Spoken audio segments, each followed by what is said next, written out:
Welcome to Thursday. We're almost done with this week, so we're going to check on our weekly agenda and see what we've got today. You should have completed your question of the day. You're watching your teacher video right now. We're going to learn a little bit about analyzing the speaker of a poem and looking at refrain in poetry in a minute. So that's going to be really good stuff. We're going to complete our writing journal. We're going to do some vocabulary questions. And then we get to read Journey to Joburg. Yay! My favorite part of the day. Hope that you're really enjoying that. I know that we really like it. And then today is the day you get to start presenting your poetry to us. And we are so excited. Yes. And as always, there are weekly objectives. Keep an eye on those, and we should be able to check those off when we get done to the end of the week. And we're going to figure out what's in the box. Ooh, did y'all like your surprise yesterday? Yes. I love gummy worms, I gummies, love gummies. and I like sour gummies. I love sour. That's like Like one of sour my stuff, like sour sour Skittles. Skittles? Yes. Oh, yeah. Yeah. That's Well, my today's jam. is totally different. So it's not food. So it's not food. Is Okay. it? I would not suggest that Is you it eat one color? Is it one color or colorful? It's multiple colors, but kind of a muted palette. Okay. And you Okay, don't so eat it's not it. like rainbow. Well, Yeah. we're gonna have to think on that. We'll keep that up here and think Oh, on I it. can hardly wait to see what's in the box. Essential question. Yes, our essential question. How do you find courage in the face of fear? Keep that in mind as we go and we look through our poem again, and then we read more Journey to Joburg.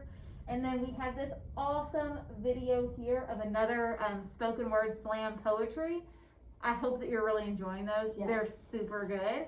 And they really kind of help you get an idea of what poetry can look like. Mhm. Because poetry is not just very quiet, just written on a page by old British people. It's fun, and you can do it in lots of different ways. So we hope And you're enjoying those. When you present your poem later on, you can use them as an inspiration. Super excited about that. I know, guys. Me can't too. wait. I can't wait. Oh, and I was going to tell you, I'm getting ahead of myself, but when you present your poem, those of you who are doing a really excellent job, I will show you in class. So your friends here, Oh face yeah, to face, for sure. will get to see. For sure. So make something really epic. I'm super I'm excited. excited. I'm excited. All right, so we're going to look some more at this poem, Life Doesn't Frighten Me. And we're going to talk, yesterday we kind of talked about the speaker. We're going to get into that a little bit more because the speaker of a poem is really, really important. It's going to be different if an adult is talking versus a child. It's going to be different if your speaker is an animal versus a human. So it's really important to get in there and figure out who your speaker is, who is speaking, because it changes what the message is, in my opinion. So again, the speaker is that voice that's talking. And when I get in here and I look at this, she's talking, this speaker is talking about things that maybe I as an adult am not going to talk about. So bad dogs barking loud. I'm not as an adult really concerned about dogs very much. Big ghost in a cloud, I don't get concerned about clouds looking like ghosts. Dragons breathing flame. I've been around a long time and I've never actually seen a dragon. So I feel like this speaker has a little bit of a childlike persona. I know when I was a kid, those are some things that I probably was a little more afraid of. Exactly. My imagination was a lot more vivid, and I had a hard time as a child understanding the difference between imaginary and real. Me too. So as you get older, you don't worry so much about those imaginary things. But then when we get down to around line 28, it says, that new classroom where boys all pull my hair. If boys are pulling this speaker's hair, then it probably is a little girl, right? Probably. Generally, maybe if it was a boy, it would say the other boys pull my hair. Right. But since it says the boys pull my hair, I'm thinking it's probably a little girl. Yeah. And so guys, when you look at all those clues in your poem, you can figure out who your speaker is, and you should definitely do that. Figure out who is speaking in the poem because it's going to make a difference. When we go back and read this as a child, it makes it sound a lot different than if this were Miss Shuttlesworth as the speaker. Well, and it changes that movie that I've got playing in my Yes. head. Mhm. The first time I read the poem, and I don't know who's telling it, or I haven't analyzed it, I'm just reading it, I kind of have my own voice that just reads. Mhm. But when I go back and analyze, and like now I'm thinking as a child's voice, a switch is flipped in my brain, and as I'm reading that poem in my head and I'm seeing the movie play out, I hear it from a child's voice. I hear it, a little child reading it, and it makes the whole poem feel different. Mhm. It makes everything about the poem change because it's not an adult anymore. Now it's a child. Right. So it's very important when you're reading a poem to determine who the speaker is, but when you're writing a poem, you need to choose a speaker and then write from that perspective. So stick with it. Don't switch back and forth, because then your reader will be confused. So pick a speaker. If it's a child, then write as a child. If it's a superhero, then write as a superhero. It can be anyone or anything that can be your speaker, but pick one and stick with it. And then give your reader clues along the way.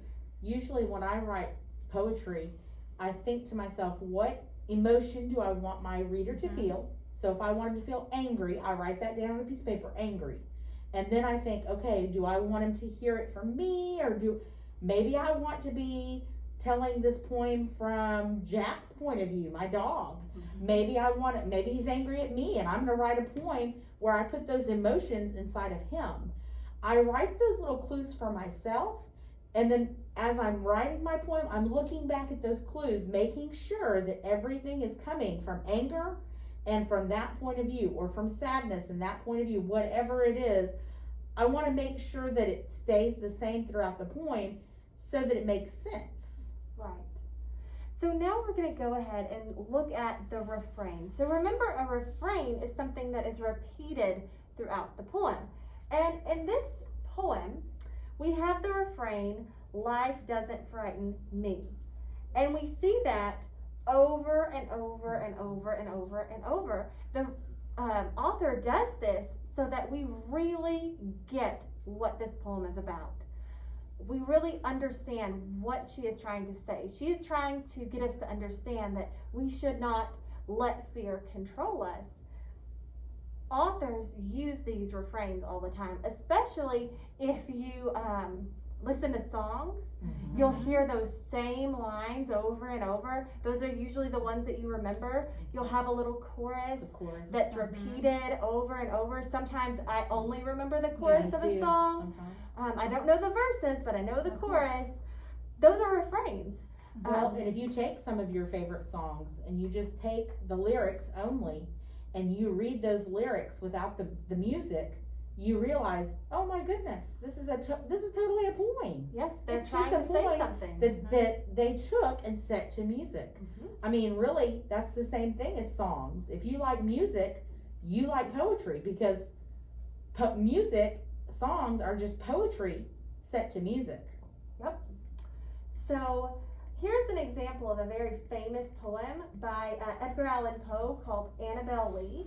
And you'll see that there's a refrain repeated here, by the name of Annabel Lee, I am my Annabel Lee, in a kingdom by the sea, in a kingdom by the sea. And so he's really trying to get across that he and his girl, Annabel Lee, lived in a kingdom by the sea. And that's what he wants you to understand. Okay? So when you're reading poems, listen for those refrains. Because if an author or a poet takes the time to repeat something over and over, it's something that they want you to understand, they want you to remember, and it's important.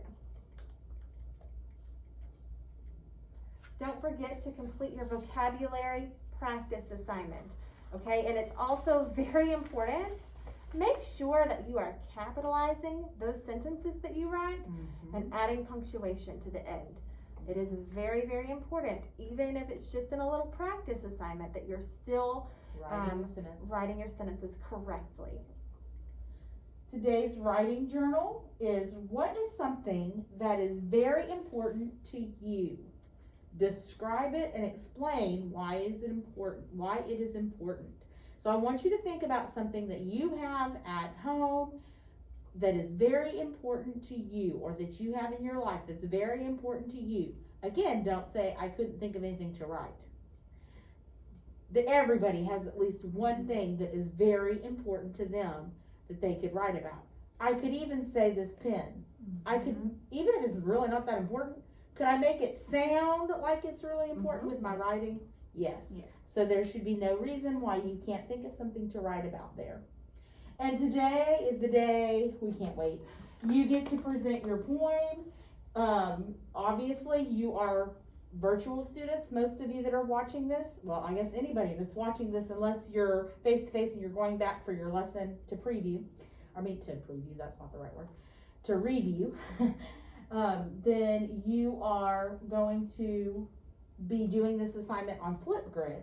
And you're going to get to record yourself and share your video of you reading your poem. So we cannot wait to see it. We cannot wait to show it to the friends here. And you will be able to see other Flipgrid videos from other students putting theirs in. We're just so excited. We get to read Journey to Joburg, some more of the book today. And we're almost I finished. would say we're It's getting so down to good. the very end here. And then be sure you mark your assignments as done. And we finally get to find out what's in the box. Do you want one more clue? One Yes. more clue. Okay, so it relates to a season. Okay, so like leaves maybe? So it's muted colors. Oh, muted colors. Muted colors, and it's a season. Maybe more like spring? Fall? I was thinking fall, but I was thinking leaves. Like maybe dead leaves. Did you give us dead leaves today? I don't know. Yesterday's a treat, today's a trick. Oh, it's a little crow. It's an owl. Because Because I can see his little face now. it's almost fall, or it is fall. It's almost So we got fall. kind of close. We Yeah. got that it was a fall. something Yeah, From so fall. There's our little friend, Aww. an he's owl, cute. because owls are my favorite. Yes, So Miss Cook does like her I do owls. love owls. I used to have my classroom decorated as Yeah. owls. Super cute. All right. All Well, right. see y'all tomorrow. Bye.